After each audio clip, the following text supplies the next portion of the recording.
atualização. Esse é um evento de atualização do Departamento de Dermatologia da Sociedade Paranaense de Pediatria. Eu me chamo Marjorie, sou presidente atualmente do departamento, e nossa convidada especial de hoje é a doutora Adriana Mater. A doutora Adriana é médica graduada pela UFPR, ela é dermatologista pelo Hospital do Servidor Municipal de São Paulo, tricologista pela Universidade de Mogi das Cruzes, tem especialização em onicopatias e cirurgia de unhas pelo Hospital do Servidor Municipal de São Paulo e é colaboradora aqui em Curitiba do Ambulatório de Unhas da Santa Casa de Curitiba e do Hospital de Dermatologia Sanitária do Paraná. Adriana, muito obrigada pela sua presença. A Adriana é mamãe, aproveitando aí a semana de Dia das Mães, mamãe do Miguel, um bebê que está dormindo tranquilamente, então quero super agradecer a sua presença aqui. Nós sabemos o esforço que exige para estar aqui com a gente e sei que vamos aproveitar muito a sua aula. Seja bem-vinda e obrigada pela presença. Muito obrigada aí pela apresentação também e pelo convite, né? Para mim, é sempre um privilégio falar sobre unhas, que é o que eu mais faço no consultório hoje, né? Mais de 50% aí do meu consultório é doenças de unha, até porque não tem muito dermatologista que gosta de unha, né? Sim. Então, para mim é um privilégio estar aí falando para vocês. Ai, que bom. É, E quando só você quiser que eu avisando comece, ali, avisa. tá, só avisando para o pessoal, então, assim, fiquem à vontade para desmutar os microfones e fazer perguntas, tá? E também vocês podem mandar as perguntas por escrito pelo chat aqui do Zoom. E também já avisando que essa transmissão ela vai ficar gravada no canal do YouTube da SPP, porém o acesso é feito pelo site da SPP. Então, ali no chat, as meninas já mandaram o site para vocês, então lá vai estar o link para o acesso para essa transmissão que vai ficar gravada. Boa aula, pessoal! Margem, só uma pergunta. O pessoal é pediatra ou é dermatologista pediatra? Só para. Então, o foco da nossa divulgação foi para dermatologistas pediátricos, tá? Eu imagino que tenha algum pediatra interessado também, mas entendo pelo que eu estou vendo dos nomes aqui que a maioria é de dermatologistas pediátricos. Ah, legal, então. Quando você quiser, é só avisar. Pode começar. Pode começar. Então, boa noite a todos, sejam bem-vindos. É, eu vou tentar ser bem clara. Se vocês tiverem dúvidas, podem perguntar. Até eu não tenho tanta experiência com crianças, né? Porque graças a Deus a gente tem aí vocês, dermatologistas pediátricos, para fazer o atendimento das crianças, né? Mas acaba que eu ainda atendo algumas crianças. Então, hoje nós vamos falar sobre as alterações unguiais na infância, tá? Então, é uma causa incomum de consulta dermatológica, né? A gente sabe que a maioria das consultas é dermatite atópica, outras alterações de pele, cabelo, a unha, ela acaba sendo um achado ou muito dificilmente uma consulta. Mas mesmo assim é muito importante a gente conhecer a anatomia, a fisiologia do aparelho unguial, né? Para a gente conseguir identificar, né? Esses problemas e quando eles são fisiológicos ou quando eles são patológicos, né? Importante nunca limitar a consulta apenas às unhas, né? Elas podem ser até pistas para diagnóstico de algumas doenças, como a gente vai ver. Então, sempre é importante associar com o exame de pele, do cabelo, né? E como a gente sabe, é um desafio fazer tanto o tratamento quanto o diagnóstico das doenças unguiais. Porque a gente tem um número limitado de medicamentos via oral liberados pelo FDA, e a gente sabe que os medicamentos tópicos muitas vezes não são eficazes, principalmente no tratamento das unhas, tá? Então, vamos falar basicamente ali da anatomia do aparelho unguial. Então, a gente tem a matriz proximal, né, que é responsável pela produção da lâmina superior, e temos a matriz distal, que é a nossa lúnula, que produz a parte inferior da lâmina. É importante a gente saber isso para saber da onde que está sendo a alteração. A produção da lâmina, ela é ininterrupta ao longo da vida, né? Claro que alguns períodos ela cresce mais rápido, outras idades mais lenta, e também se tem doenças associadas, uso de medicamentos, né? E as unhas das mãos, elas crescem aproximadamente 3 milímetros por mês e a dos pés 1 milímetro por mês. tá? Vamos falar, então, primeiramente das anormalidades fisiológicas, né, que muitas vezes geram ansiedades aos pais. Então, sempre lembrando que as unhas dos recém-nascidos, elas são moles, finas, elas têm um certo grau de coiloníquia que vai regredindo espontaneamente conforme essa placa ungueal vai engrossando com a idade. As lúnulas, das unhas das mãos, elas geralmente estão ausentes nas primeiras semanas de vida, e isso não significa uma doença, né? Claro que se persistir essa ausência de lúnula, aí a gente tem que suspeitar de distúrbio congênito, endócrino, até mesmo hematológico. Muitos pacientes apresentam onicólise leve, onicosquisia, linhas de boa e leuconíquia pontual, logo ao nascimento ou alguns dias após, e isso decorre do ato de chupar os dedos, do estresse do parto, ou de alguma desnutrição durante as primeiras semanas de alimentação, sendo normal, tá? Todos esses sinais, eles acabam melhorando com o crescimento do bebê. Então, a gente vai falar de algumas anormalidades fisiológicas, né? Começando por uma que é bem comum, que é a pseudohipertrofia de dobras. Esse pezinho é o do Miguel, do meu filhinho, né? Então, ele nasceu com essa hipertrofia de dobras. Ela é presente logo ao nascimento. Ela comete principalmente o hálux. E ela decorre de uma placa ungueal triangular que causa uma aparência de hipertrofia de dobras, né? Isso é uma condição transitória, mas que muitas vezes gera ansiedade aos pais, né? Nesses casos, o que eu oriento é fazer uma massagenzinha leve, com hidratante mesmo, qualquer emoliente que você tiver, e evitar o uso daqueles macacãozinhos tip top ou de algum sapatinho que possa machucar ali. Fora isso, não precisamos fazer mais nada e isso acaba melhorando espontaneamente. Uma outra anormalidade fisiológica que a gente tem é a pigmentação periungueal. Então, o que seria isso? Seria uma hiperpigmentação da superfície dorsal, da falange distal do recém-nascido, principalmente os bebês de pele mais escura. Porém, a gente observa essa alteração em aproximadamente 30% dos pacientes caucasianos. É uma pigmentação que pode variar de marrom claro até um ocre, né, dependendo do fototipo. E a causa, acredita-se que pode ser uma reação aos hormônios pigmentares maternos, mas a gente não tem isso muito bem definido. Ela é visível geralmente entre os 2 e 6 meses de idade e ela desaparece espontaneamente antes do neném fazer 1 ano de idade. É raro persistir até a adolescência, mas isso pode acontecer. E agora a gente vai falar um pouco das anormalidades patológicas, que é o que preocupa, né, o dermatopediatra. Então, essas anormalidades, elas podem ser hereditárias, ou seja, presentes no nascimento ou aparecerem mais tarde na vida, e elas podem ser sindrômicas ou não sindrômicas. Também tem as anormalidades congênitas, e que nesses casos é muito importante a história de gestação, né, então da mãe. Ela é resultado de um ou mais fatores, né? Que podem ser genéticos, infecciosos, nutricionais, ambientais, ou muitas vezes a gente nem conhece a causa, e algumas a gente sabe que pode ser evitada. E também tem as anormalidades adquiridas, que elas se comportam igual a dos adultos e possuem uma frequência bem variável. Então, vamos começar pelas anormalidades patológicas hereditárias e que são restritas à unidade ungueal. Então, a gente tem a doença de Iso-Kikuchi, né? Então, essa doença, ela se caracteriza pela onicodisplasia do dedo indicador. Pode ser de um ou de ambos os indicadores.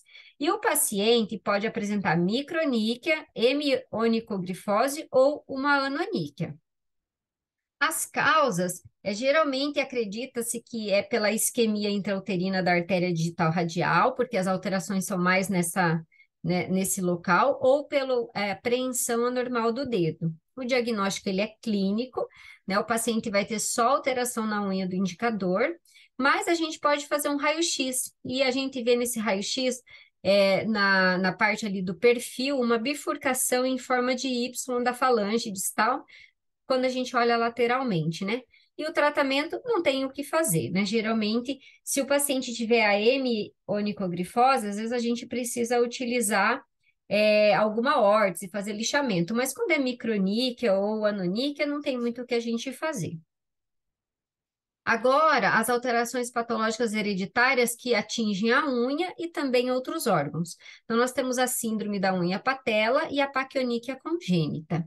A síndrome da unha patela, ela ocorre pela mutação do gene LMX1B, e nesses casos você tem, além da alteração ungueal, uma anormalidade dos ossos, né, que é a patela ausente ou hipoplásica, e também o acometimento dos rins em 30 a 50% dos casos. Né? Essas alterações, elas ficam restritas aos polegares, mas também pode acometer todas as unhas, e o paciente vai apresentar uma ausência ou hipoplasia ou até uma distrofia da placa ungueal. As lúnulas, elas podem ser triangulares, né? E o paciente, então, como a gente vê no raio-x, ele pode ter ausência ou hipoplasia da patela, e o diagnóstico tardio é ruim, porque ele acarreta um risco de nefropatia grave. Então, quanto mais antes a gente conseguir identificar, e a manifestação, a principal ali vai ser nas unhas, melhor para o paciente. A paquionychia congênita, ela é uma displasia, então, ectodérmica. Ela ocorre, uma hiperceratose palmoplantar de joelhos e cotovelos, e você tem alterações ungueais ali que aparecem no primeiro ano de vida. Então, você pode ter unhas espessas, curvadas, onicólise, hiperceratose do leito e um crescimento lento. E elas podem ser desde alterações sutis, como nessa foto de cima, até como alterações bem mais visíveis, tá? 50 a 70% vão apresentar infecções secundárias nas unhas, né? As alterações, então, como eu disse, ela pode ser sutil ou piorar com o passar dos anos e ficar com essas unhas bem espessas. E ela manifesta-se completamente após os 5 anos, tá? O que tem de novo, de interessante, que a gente se preocupa muito é a dor, né? Ela é a manifestação mais preocupante. Ela é uma dor neuropática, né? Ela é o alvo do nosso tratamento, porque em muitos casos ela dificulta a marcha do paciente. E esse trabalho que saiu agora, nesse ano, ele fala o seguinte, né? A gente sabe que 50% dos casos tem uma mutação da queratina K6A. E foi visto que as estatinas, elas regulam negativamente a atividade do promotor da K6A. Então, o que o trabalho sugeriu e que tem sido feito, né, nos Estados Unidos, tem uma colega nossa que trabalha lá com crianças, que é a Bianca Piracini, e ela orientou bastante nesse último congresso que a gente estava a fazer uma associação de estatina, né, a simvastatina ou qualquer outra estatina, com os retinoides tópicos, obtendo uma melhora importante dessa dor. Agora vamos falar das anormalidades patológicas adquiridas, tá? Uma que eu tenho bastante no consultório, principalmente em adolescentes, é o desalinhamento da unha do hálux, né? Em que a gente vê a placa ungueal da unha do hálux desviada lateralmente do eixo longitudinal da falange distal. Então, o que seria isso? A placa ungueal era para ser nesse sentido que está a linha vermelha e a gente vê ela totalmente desalinhada para a lateral, né? As causas principais que a gente acredita é o posicionamento inadequado do útero, no útero, né, do bebê, ou o aumento da tensão do tendor extensor do hálux, né? E o que a gente percebe? Que ocorrem lesões traumáticas diárias repetidas, né? Principalmente pelo uso de sapatos inadequados, associada ao próprio desalinhamento, e isso vai gerando um espessamento, uma coloração amarelada das unhas. Elas podem fazer sulcos transversais, que são as linhas de Bo, ou até uma onicomadese, que nem nesse caso da foto, em que a linha foi tão profunda, a agressão profunda, que essa placa se desprendeu. E isso, esses danos, isso gera dano intermitente da matriz, então pode ir fazendo o empilhamento das placas ungueais. Existem diferentes níveis de gravidade, né? Isso vai depender também da clínica, né? Ou seja, ali do grau de desalinhamento associado aos hábitos do paciente. Então, é muito importante realizar o diagnóstico precoce para você prevenir as complicações, que são paroníquia, encravamento distal, a onicólise permanente. Essas alterações, elas podem ser uni ou bilaterais, elas geralmente acometem o hálux, né? E a cirurgia corretiva é um dilema, né? Se fosse para realizar a cirurgia, ela teria que ser precoce, antes dos 2 anos de idade. Aí a discussão é: a gente opera uma criança menos de 2 anos de idade com uma cirurgia tão agressiva em que a gente não garante resultado, ou a gente aguarda o desfecho e vê o quanto vai melhorar? Porque a cirurgia a gente tem que descolar, né, todo o leito e matriz ungueal e girar, conforme está aqui nessa figura de baixo. Então, é uma cirurgia bem agressiva para se fazer numa criança. E ainda a gente não consegue garantir resultados. Agora vamos falar da hipertrofia das pregas ungueais laterais e distais, né? Ela é típica dos áluces, então você tem os tecidos aumentados que eles formam um lábio, né? E esse lábio, ele faz como se fosse uma cúpula que cobre parcialmente a prega ungueal. E isso aqui é uma hipertrofia verdadeira, né? Geralmente ela é assintomática, e aí você tem um crescimento anormal desses tecidos que acaba desviando a placa ungueal lateralmente e aí causa encravamento e dor. Essa alteração ela aparece ao nascimento ou logo em seguida, e geralmente ela é bilateral, tá? A causa é provavelmente uma placa, né, ungueal muito fina sobre o tecido, que não garante uma pressão e aí ele acaba invadindo por cima da placa. A maioria regride espontaneamente, porém, nos casos em que não há uma regressão, o tratamento que a gente orienta é massagem diária com emoliente tópico, né? Você faz essa massagem no sentido de tirar o tecido de cima da unha. Uma técnica que eu gosto bastante é essa de esparadapagem de Arai, né? Eu gosto muito de usar aquela fita kinésio tape, então você orienta ali os pais a cortarem de 10 a 15 milímetros, né? E fazer essa esparadrapagem, deixa no dedinho do paciente 24 horas e vai trocando, porque geralmente quando molha ela acaba soltando, né? E nos casos mais graves, a gente pode utilizar esteroides e também antibióticos quando tem infecção secundária.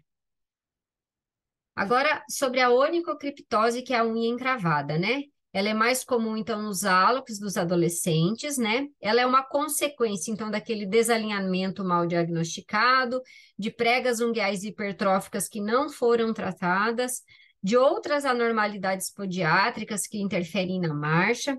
Mas o que a gente mais vê no consultório é esse corte incorreto das unhas, tá? O paciente acaba cortando o cantinho e a unha encrava. Também tem história de trauma, hiperidrose e calçados apertados. Então, na clínica da onicocriptose, a gente tem o grau 1, em que só a queixa de dor por parte do paciente. Então, nessas duas fotos de cima, a gente vê aqui primeiro uma criança, né, que a gente vê um pouquinho ali de edema, mas não tem grandes alterações, ou aqui de um adolescente que já tem uma onicocriptose grau 1.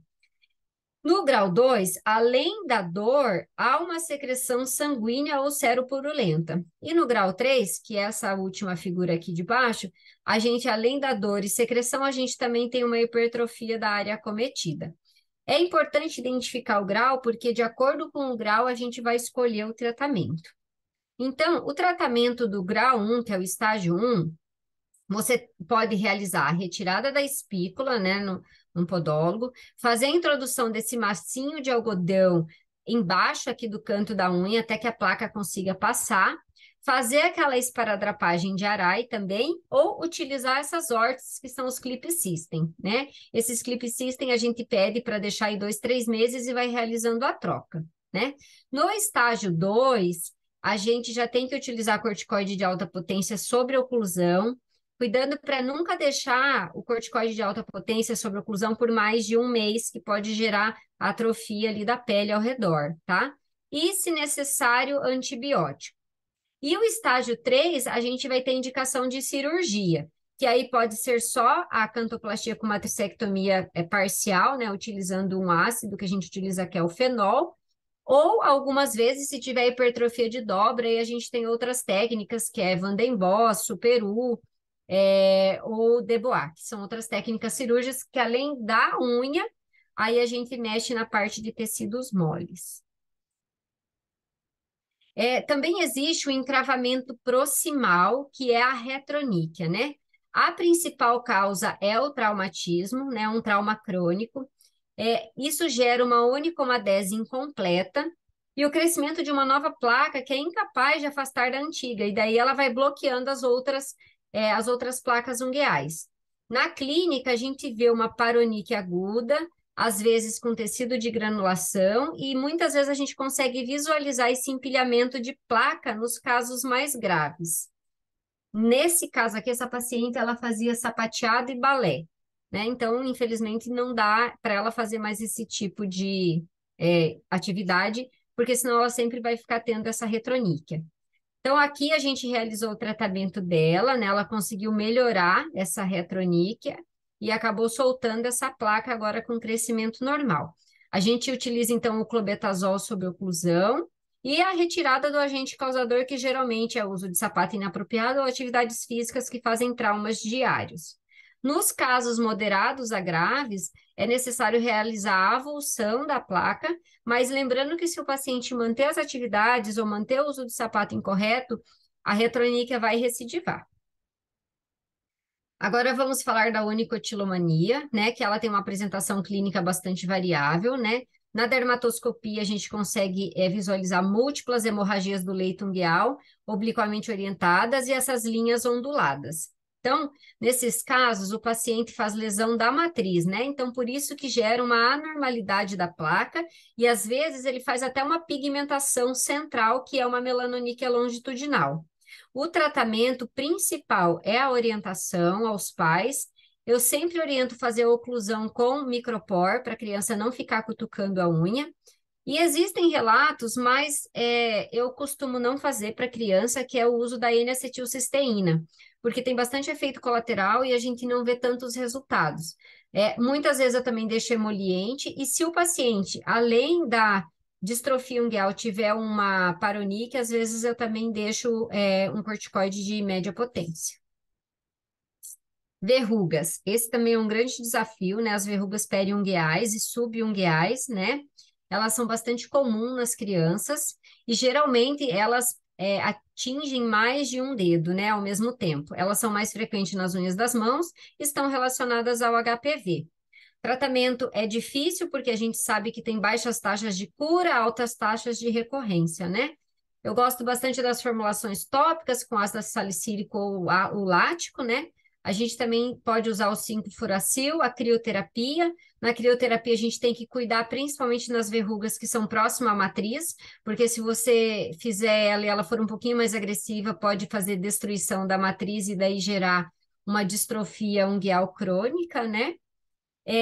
Gosto bastante da bleomicina, acho que é o que tem mais resultado, né? Na pandemia, a gente teve falta aí da bleomicina intralesional. E eu gosto bastante da imunoterapia. Essa medicação eu compro lá no Rio de Janeiro, que é a Candidina mais o Parvum, né? A gente faz aí a injeção na verruga, mesmo que o paciente tenha 5, 10 verrugas, você faz essa injeção em uma verruga só. Começa na dosagem de 0,1 ml, você pode ir aumentando conforme for passando o tempo, se não tiver melhora. Nesse caso dessa paciente, era uma criança, eu fiz uma Conta única mais. aplicação. Oi? Acho que tem alguém com o microfone aberto. A paraceratose pustulose, então, ela é uma condição crônica e recorrente, né? Ela comete exclusivamente as crianças. Ela geralmente envolve um único dígito, mas pode acometer mais de um dígito. E o paciente vai apresentar uma hiperceratose leve, uma unicólise, às vezes linhas de Bow, e dependendo do caso, pode gerar uma distrofia ungueal. Essa condição ela melhora espontaneamente com a idade, porém a gente geralmente faz uso de corticoide e às vezes antibiótico, né? Lembrando que esses pacientes têm mais chance de desenvolver uma psoríase leve na vida adulta, e os testes de contato, eles podem ser utilizados principalmente para excluir, né, uma dermatite de contato. A distrofia das 20 unhas, que é a traqueoníquea, né? Então, lembrando que ela é um sinal, né? Porque ela pode ser até idiopática, mas também ela pode estar presente em eczemas, na psoríase, no líquen plano e na alopecia areata. Então, vamos falar da psoríase, né? Ela é mais incomum nas crianças. Quando aparecem os sinais, os mais comuns são o pitting e a traqueoníquea. Porém, em alguns casos, a gente vê hiperceratose do leito, como esse aqui embaixo, e também a unicólise, tá? É, Aqui pode ser um preditor de doença grave na vida adulta, porque ele pode evoluir com dactilite, tá? O tratamento, então, da psoríase, nos casos leves e apenas as unhas, sem acometimento de pele, a gente indica muito emolientes ou esmalte contendo ureia, né? Nos casos graves, que são restritos às unhas e não tem acometimento articular, a gente pode utilizar o calcipotriol ou também a betametasona, se as alterações forem do leito. Lembrando que as alterações de leito da psoríase é a leuconíquia, as hemorragias em estílios, a hiperceratose, né, e a onicólise e a mancha em óleo ou mancha salmão, né? Se o paciente tiver pitting, isso indica que é uma alteração de matriz, e nos casos de matriz, a betametasona, até mesmo o clobetasol, eles não têm muitos resultados. Aí seria indicado, né, de fazer infiltração, o que é muito difícil nas crianças maiores é possível, e também se tiver um acometimento de poucas unhas. Nos casos graves e com acometimento de pele, aí a gente já vai para a medicação sistêmica. O que é o mais utilizado é o metotrexate, mas também pode ser utilizado a astretina, ciclosporina e hoje, né, o que tem ganhado bastante espaço são os biológicos. Eu não tenho experiência com biológico em criança para psoríase. Líquen plano, ele é raro em crianças, acomete mais os meninos e mais as unhas das mãos, né? O líquen plano, ele apresenta 3 clínicas diferentes, né? A mais comum é o líquen plano típico, em que você vai ter um afinamento, uma formação dos sulcos longitudinais e das fissuras, né? Que é a própria traqueoníquea. Mas também pode estar presentes hiperceratose e onicólise. A traqueoníquea, que é a distrofia das 20 unhas, então, neste caso, o paciente tem a superfície das unhas ásperas, parecendo uma lixa e opaca, e muitas vezes pode ocorrer a inflamação aqui da matriz proximal. E existe a clínica da atrofia idiopática das unhas. Graças a Deus ela é bem rara, né? Porque neste caso as unhas são rapidamente destruídas e já geralmente tem a formação dos cispiterígeos que são irreversíveis. O tratamento ele também vai depender da clínica, né? Lembrando que tem altas taxas de falhas, bastante recidiva e recorrência no líquen plano. No líquen plano ungueal típico, o que é mais utilizado são os esteroides intramusculares, na dosagem de 0,5 miligramas quilo mês, né? Ou, se for uma ou poucas unhas em crianças maiores, pode ser feito intralesional.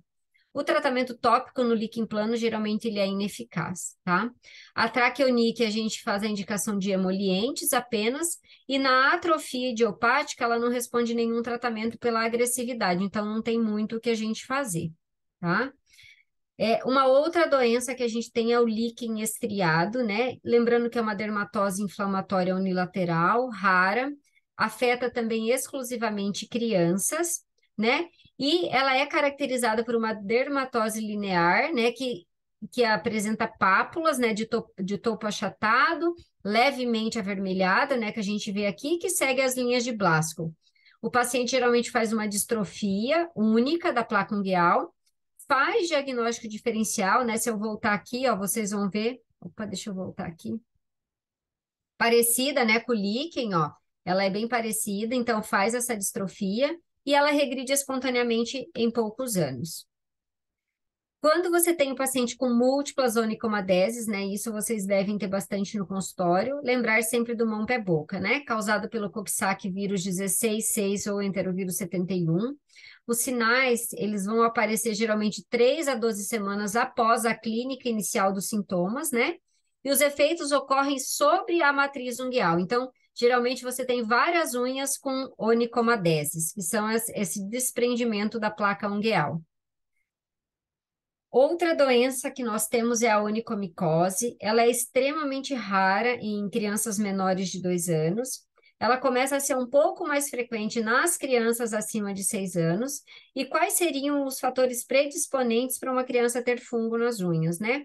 Então, as anormalidades traumáticas ou distrofias, a presença de tinha pedis, infecções fúngicas em outros membros da família, a síndrome de Down e o paciente que tem um estado imunológico comprometido. Lembrando que onicomicose sempre a gente tem que confirmar o diagnóstico, tá? Eu gosto muito do anatomopatológico, né, que é o clipping ungueal, porque é o que a gente vê, o padrão ouro realmente é o micológico com cultura, mas vai depender muito de quem vai fazer a coleta. E daí muitas vezes vem negativo. Isso prejudica daí o diagnóstico.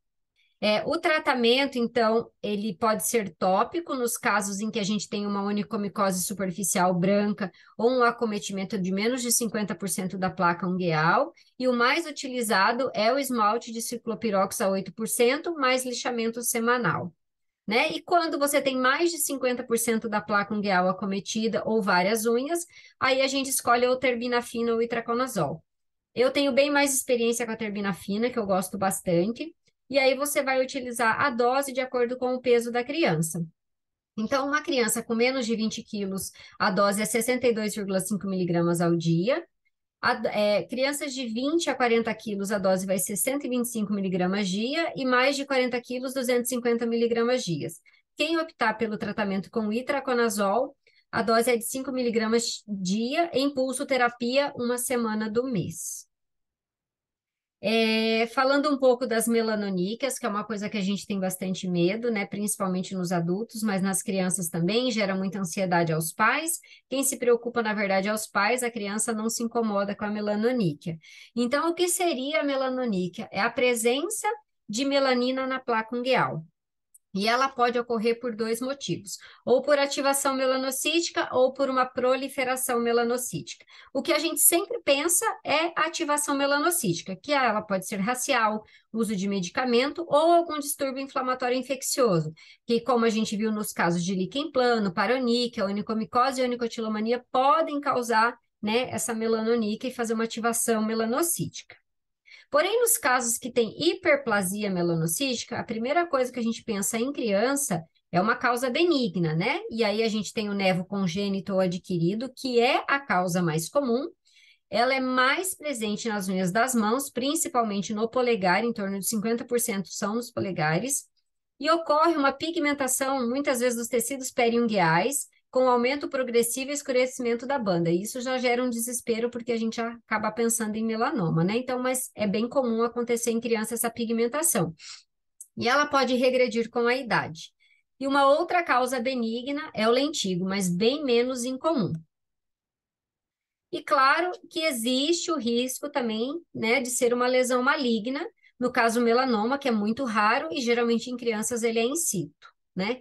Na minha vida aí como dermato, que não é muito tempo, nunca tive um caso, e o do meu professor, que é o Newton de Chiacchio, até hoje, nos 40 anos como dermatologista especialista em unha, ele teve um único caso de melanoma in situ em criança. O restante, quando tem muita ansiedade, às vezes a gente biopsia pela ansiedade dos pais. Nesses casos, a gente acaba biopsiando, mas geralmente vem como nevo, tá? O tratamento, a gente sempre faz, então, um acompanhamento rigoroso e periódico dessas melanoníqueas, né? Eu geralmente vejo o paciente a cada 6 meses, no mínimo, e a gente aconselha a retirar a lesão quando ela escurece ou quando ela aumenta muito, ou quando os pais são muito ansiosos, eu também acabo fazendo biópsia. Também temos os tumores ungueais. O mais comum nas crianças e adolescentes é a exostose subungueal, né? Que é um crescimento do osso normal ou de restos cartilaginosos calcificados. Então, o paciente se queixa de um nódulo subungueal firme, que faz uma onicólise, e ele se queixa de dor, né?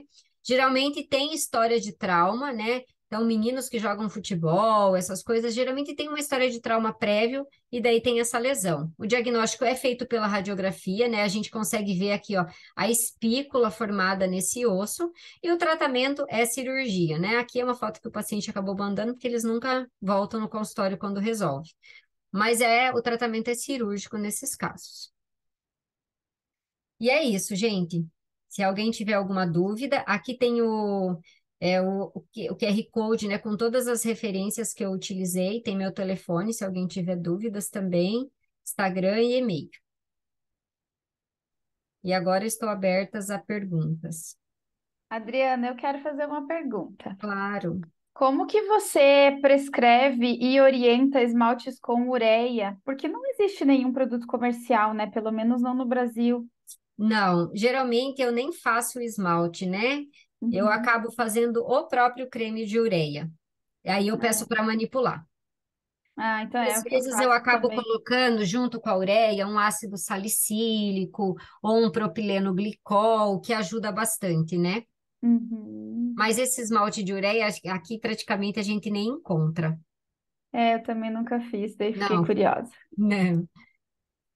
Pessoal, se vocês tiverem dúvidas, fiquem à vontade para perguntar ou mandarem por escrito. A gente vai esperar um pouquinho aqui.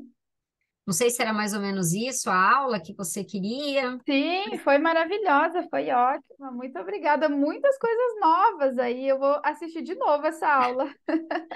Se ficar também dúvida posterior, né? Você tem meu contato, pode Sim, claro. perguntar, fique bem à vontade. Ó, a Aline perguntou aqui no chat quanto tempo de turbina fina na onicomicose? Então, criança, graças a Deus, também criança tem as coisas boas, né? A unha de criança cresce muito rápido.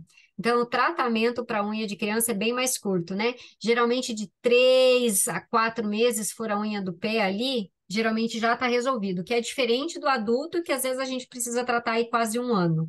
Mas na criança, eu tive acho que uns 3 casos que eu precisei usar turbina fina, em 4 meses estava com cura. Lembrando que nos casos de onicomicose, tanto para adulto quanto para criança, né? Terminou o tratamento oral, a gente tem que fazer uma manutenção com tópico, pelo menos de 1 a 2 anos. É longo, porque senão vai recidivar. Se você Ciclopirox mesmo. ciclopirox. E aí, em vez de fazer toda noite, que nem a gente faz no tratamento, na manutenção a gente faz 2 vezes na semana. Mas se não fizer, você vai ver que 6 meses o paciente volta com recidiva. Ah, interessante, sim. E você coleta sempre micológico e cultura antes de começar o tratamento? Na, na clínica, eu não coleto micológico e cultura, eu faço clipping, né? Eu coleto o clipping e mando para P. Sim, Porque é aquilo que eu falei, aqui os laboratórios de Curitiba, é difícil porque você manda, você não sabe quem está coletando, geralmente vem tudo negativo. Aí a é. família não vai saber Confunde a fazer. família, né? Daí não tem como. Em São Paulo, na residente, a gente tinha uma micologista dentro do hospital. Então, a gente coletava muito micológico porque a gente acabava vendo ali no microscópio. A não ser que você tenha um microscópio e você vai fazer a leitura da lâmina. Mas, Sim. senão, eu acho muito complicado. Todos os que eu peço, vem negativo, daí se eu coleto, eu peço para deixar a unha crescer, né? E aí eu coleto o clipping e vem positivo. A gente tem uma dificuldade de coleta de micológico e cultura para fungos de qualquer parte, né? Da pele também é uma novela, sempre que você precisa. Se não tiver a lesão de tal jeito, o laboratório se recusa a coletar. É bem complicado, pelo menos na minha experiência também. É. E na unha, geralmente eles acabam coletando ou pouco material ou de local que não é o apropriado. E daí vem negativo mesmo, né? Então Sim. acaba que eu não faço. Eu faço clipping e daí mando para um dermatopatologista, porque também se às vezes Ah, se você sim, manda sim, para um patologista geral, às vezes também não vai dar certo. concordo. Tá, tem uma pergunta ali da Alessandra. Qual antibiótico tópico você faz quando necessário? Pode falar Será que ela nome? quis dizer para onicocriptose? Pode, sim. Pode. Se for tópico, eu gosto do Verutex B. Uhum. Às vezes, quando tem até aquele granuloma piogênico, se você fazer ele oclusivo, em algumas vezes você consegue até regredir o granuloma, não sempre, Uhum. mas em muitos casos, que nem aquele caso de paroníquia crônica que eu mostrei, de paroníquia crônica não, desculpa, de retroníquia, daquela menininha, eu fiz o Verutex B. Uhum. Certo. E até, deixa eu aproveitar esse mesmo assunto. Quando que você indica, Adriana, antibiótico oral para onicocriptose? Só se ela tiver muito secretiva. Aí Uhum. eu acabo fazendo antibiótico oral e deixando um corticoide tópico, né? Se for no grau 1 até 2.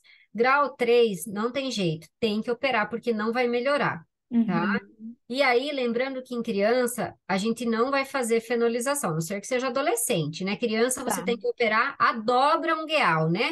Porque se você Uhum. fizer uma fenolização numa unha de criança, ela vai ficar estreita e vai ser um adulto com uma microníquia, né? Uma microunha, né? Porque Sim, aí você vai destruir a matriz ali e não tem volta. Então, a gente faz de tudo para não operar a criança, mas se tiver que operar, aí opera os tecidos ungueais. Tira todo aquele tecido que está sufocando a unha, digamos. entendi. Tá. Também nesse assunto, tá? Coisas que foram me surgindo. A órtese, você aplica? Você mesmo aplica? Ou é algum outro profissional? Eu O tenho no clipsista? consultório, né? Se o paciente quiser que eu aplico. Se não, eu Uhum. peço para algum podólogo fazer, que eu Podólogo. tenho uma podóloga que eu confio, assim, que eu mando, tá? Uhum. Uhum. Mas posso falar aqui, né?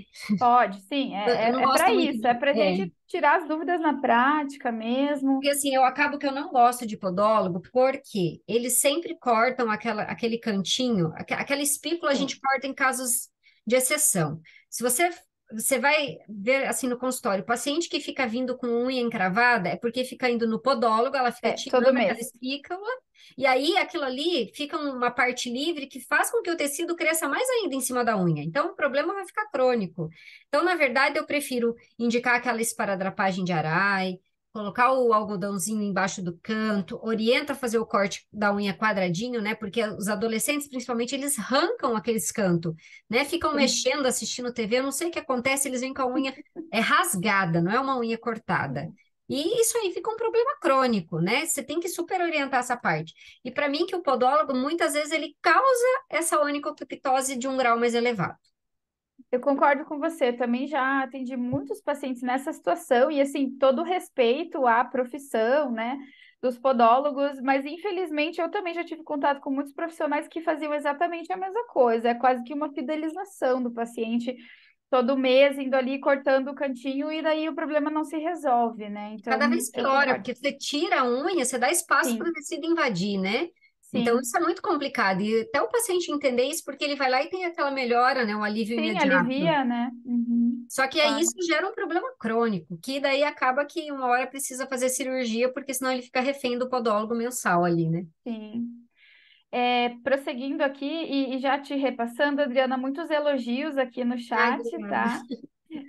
A Juliana, perguntou sobre a candidina intralesional. Pelo que eu entendi, você faz em uma lesão de verruga somente, mesmo que tenham outras, né? Isso. Então, essa medicação tem até artigos, né, que falam sobre, acho que eu até coloquei ali na referência. Como que seria isso? O intuito desse tratamento é você induzir uma imunidade à verruga, né?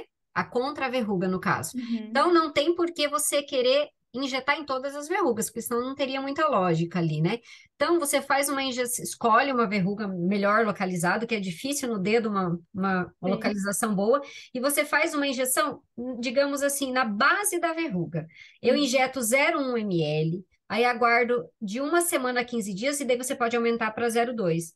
Nos casos que eu fiz, eu sempre faço associada ao tratamento domiciliar. Podendo falar nome, eu gosto do sim. Verrux, né? Uhum, Ou do Imiquimode 5 vezes na semana. E às vezes, se a pessoa tem muita verruga, uma verruga muito resistente, eu faço a candidina, faço a crioterapia mais o ANF e ainda deixo esse tratamento tópico para casa.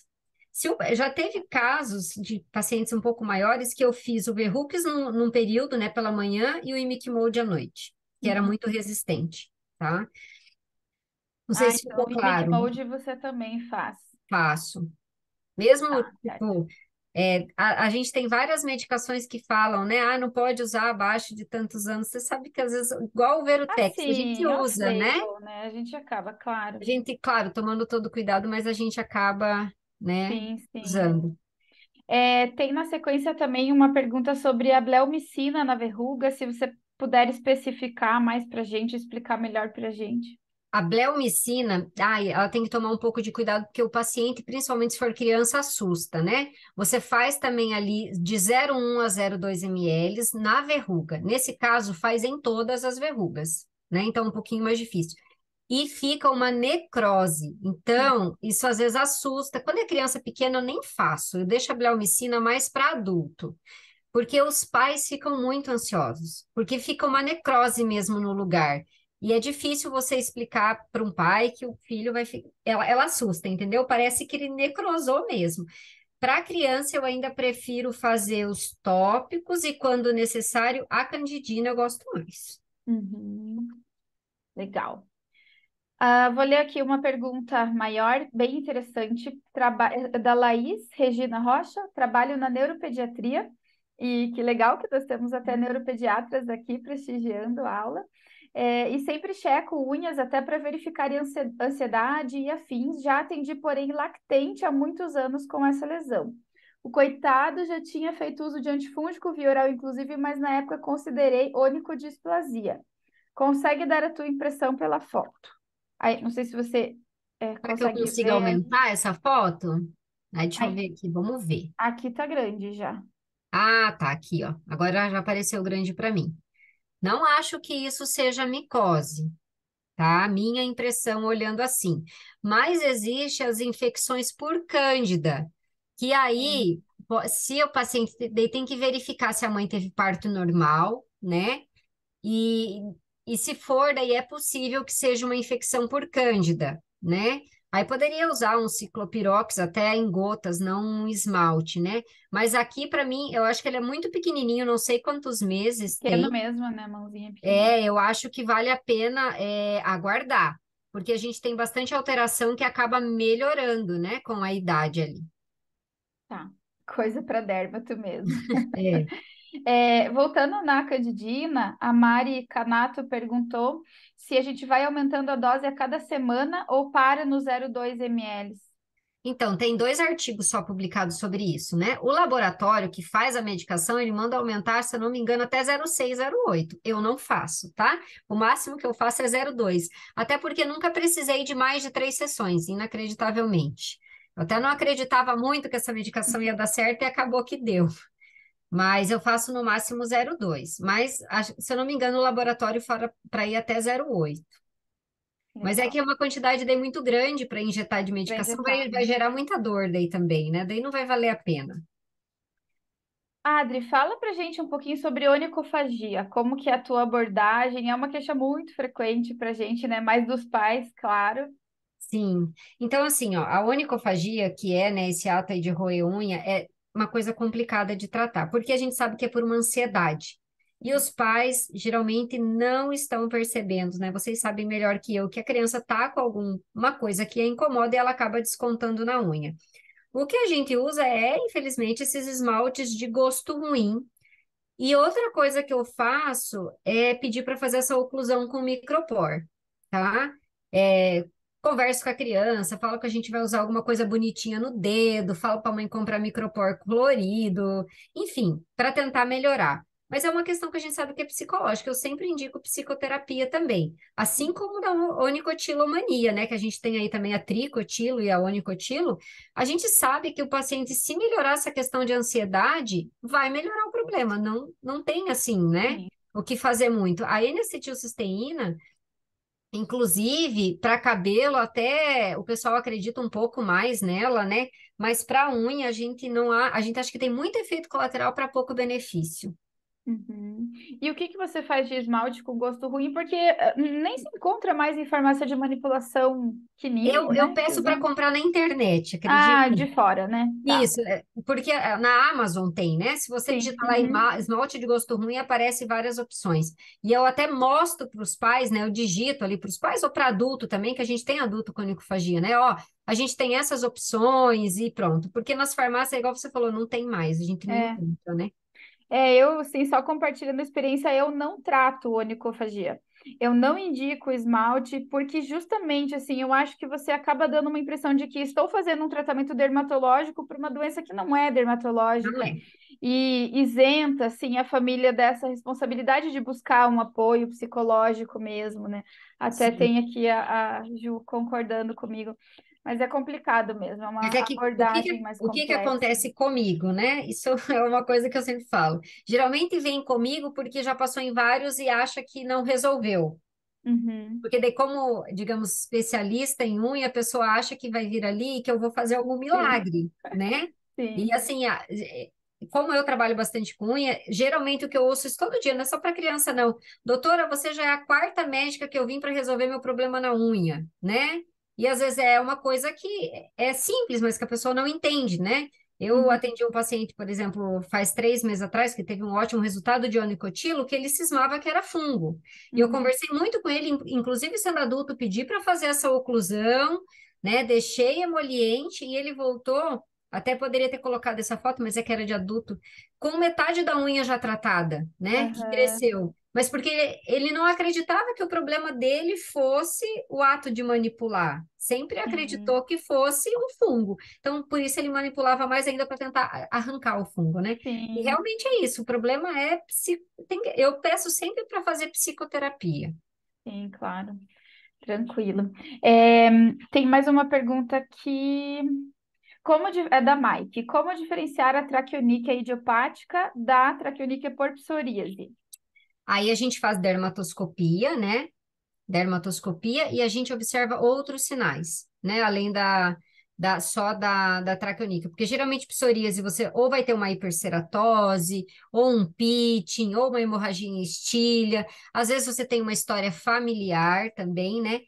Casos raríssimos, mas raríssimos, você indica uma biópsia, principalmente para criança, né? E o E clipping? também procurar lesões de pele, porque em criança é muito incomum a psoríase, diferente do adulto ali, que a gente tem mais chance de ter psoríase isolada, na criança é muito difícil você ter uma psoríase ungueal isolada. Eu nunca Uhum. tive. E o clipping, Adri, você usa para psoríase? Não haveria uma tendência maior de lago seroso, neutrófilo na psoríase do que na traqueoníquea congênita, Se idiopática? você conseguir coletar o clipping, né, tiver, eu sempre coleto, porque o que que o clipping hoje consegue fazer de diagnóstico aí, vamos colocar? Psoríase, né, Uhum. consegue diferenciar a hemosiderina, então assim, criança tem uma melanoníquea, eu não tenho a mínima ideia se isso é um hematoma ou uma Uhum. melanoníquea. Você pode fazer um clipping, Claro. vai conseguir Uhum. ver que tem sangue ali. Agora, se o patologista não vê sangue, aí você vai ter que fazer uma biópsia de leito, né, ou matriz ali, dependendo. Você consegue ver onicomatricoma, que é um tumor benigno, né? E Uhum. consegue fazer o diagnóstico também de onicomicose. Então, Sim, onicomicose, psoríase, onicomatricoma e diferenciar pigmento ali você consegue também. perfeito. A Mike também perguntou: a manutenção pós-tratamento da onicomicose seria ciclopirox 2 vezes por semana, solução ou esmalte? Tanto faz para criança e para mulher, né? Para mulher, principalmente que gosta de pintar as unhas, eu faço sempre solução, porque daí você não precisa estar sem o esmalte necessariamente, né? E para criança eu também acho mais fácil. Eu geralmente faço solução, e inclusive é mais barato solução do que o esmalte também, né? Você pegar um Uhum. esmalte aí de mercado, ele é bem mais caro, né? Tem esmaltes aí Sim, mais de R$ 100. E se você fazer a solução, aí você encontra com R$ 20, você compra. tá. É, outra coisa, Adriana, você conseguiria explicar com mais detalhes para a gente como que você orienta a família a fazer a esparadrapagem? Claro. Então, aqui, eu vou colocar o slide da esparadrapagem, né? Uhum. Então, assim, ó, eu peço para fazer com a kinésio tape. Vocês usam kinésio tape também ou esparadrapo? Tanto faz, mas a kinésio tape, eu Mais acho que ela, flexível, né? ela faz, e ela faz, ela puxa mais, né? Tá. Então, eu peço para a família comprar, isso para adulto também, para comprar e lá no Uhum. consultório que eu vou ensinar. E aí eu ensino eles a fazerem, né? Que você tem que pegar ali, tem o risquinho atrás da kinésio tape, né? Mais ou menos de uns 10 milímetros ali, que para criança é suficiente. Eu mostro que tem que cortar naquele sentido e faço para eles e peço para a mãe filmar eu fazendo. Porque daí ela vai para casa, se ela esquecer, ela vai ver como que eu fiz ali na hora. E aí, se Uhum. for só encravamento lateral, eu faço dois, conforme esse aqui, ó. Faço um nesse sentido e um para cá. E quando tem esse encravamento distal, eu também faço esse da ponta daí também. Uhum. Tá. Mas eu acho excelente esse E tratamento. troca diariamente, você falou, né? Ou Troca, só se molhar? é assim, o que que acontece? A criança, quando for tomar banho, vai acabar molhando, ele perde, né? Claro, se não perder ali a cola, pode ficar mais de 24 horas, não tem nenhum problema. Mas o que a gente vê é os pais reclamando, foi tomar banho e soltou tudo. Uhum. Então, daí já é melhor fazer a troca, né? Tá. Eu falo para tomar o banho, fazer a massagem com o corticoide no pós-banho, e aí, quando tiver seco, fazer a esparadrapagem. Uhum. Legal, pessoal. Alguém quer fazer mais alguma pergunta? Fiquem livres para perguntar ao vivo aí também, né? Sim, também se alguém ficou com vergonha de perguntar e quiser depois me mandar, pode mandar também, Sim. tá? Aqui, eu vou deixar aqui os contatos, ó, do último slide. Se alguém também quiser pegar as referências, inclusive aqui tem na referência o livro do Baran, que foi a última edição, né, que é um livro só de unha, e que tem o capítulo de doenças na infância, né, e eu consegui colocar ele aqui para vocês também. Ai, que legal. Muito legal. Só elogios aqui no chat. Muito obrigada, Adriana. Foi muito completa a sua Ai, aula. Gostamos obrigada. muito, muitas informações novas. Obrigada pela sua disponibilidade de novo. Feliz Dia Imagina. das Mães, um pouquinho Ai, adiantado. obrigada para você também, agradeço o convite aí, a oportunidade. também de falar um pouquinho, não sei tantas coisas, mas dá para compartilhar alguma coisa Sabe para muito, vocês. sim. Obrigada por compartilhar com a gente e obrigada a presença de todos aí e as várias perguntas que surgiram também. Tá bom, muito Boa obrigada pela noite, disposição. Boa pessoal. noite, tá? Tchau. Tchau, tchau. Acho que, Josi, podemos encerrar a transmissão. Ok, boa noite.